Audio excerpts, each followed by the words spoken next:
আহমেদাবাদে দিল্লি ক্যাপিটালসের কাছে যার পরনায় লাঞ্ছিত হতে হয় শুভমন গিলদের নিজেদের আইপিএলের ইতিহাসে সবথেকে কম রানে অল আউট হয় গুজরাট। চলতি আইপিএলের সর্বনিম্ন দলগত ইনিংস গড়ে একতরফাভাবে ম্যাচ হারে গতবারের রানার্সরা।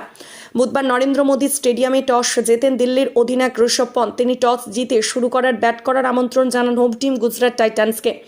গুজরাট 17.3 ওভারে মাত্র 89 রানে অল আউট হয়ে যায়। আইপিএল এই প্রথম 100-র কমে অল আউট হয় গুজরাট। শুরু থেকে নিয়মিত ব্যবধানে উইকেট খোয়াতে থাকে গুজরাট। 8 নম্বরে ব্যাট করতে নেমে দলের হয়ে সবথেকে বেশি 31 রান করেন রশিদ খান।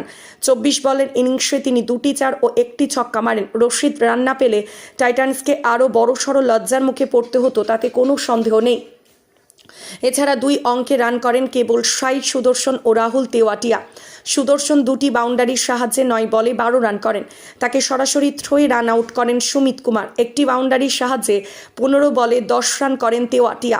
ঋদ্ধিমান সাহা 2, শুভমন গিল 8, ডেভিড মিলার 2, অভিনব মনোহর 8, মোহিত শর্মা 2, নূর আহমেদ 1 ও স্পেন্সার জনসন অপরাজিত 1 রান করেন। খাতা খুলতে পারেননি শাহরুখ খান। 12 রান আসে অতিরিক্ত হিসাবে। দিল্লির হয়ে 2.3 ওভার বল করে 14 রানের বিনিময়ে 3টি উইকেট নেন মুকেশ কুমার।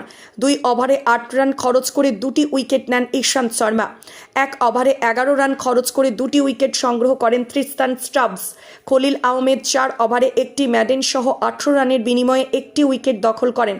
4 ওভারে 17 রান খরচ করে 1টি উইকেট নেন অক্ষর প্যাটেল। পাল্টা ব্যাট করতে নেমে দিল্লি ক্যাপিটালসের 8.5 ওভারে 92 রান তুলে ম্যাচ জিতে যায়। যদিও তাদের 4টি উইকেট খোয়াতে হয়। 67 বল বাকি থাকে 6 উইকেট ম্যাচ জিতে 2 পয়েন্ট সংগ্রহ করার পাশাপাশি নেট রান রেটও বাড়িয়ে নেয় ক্যাপিটালস।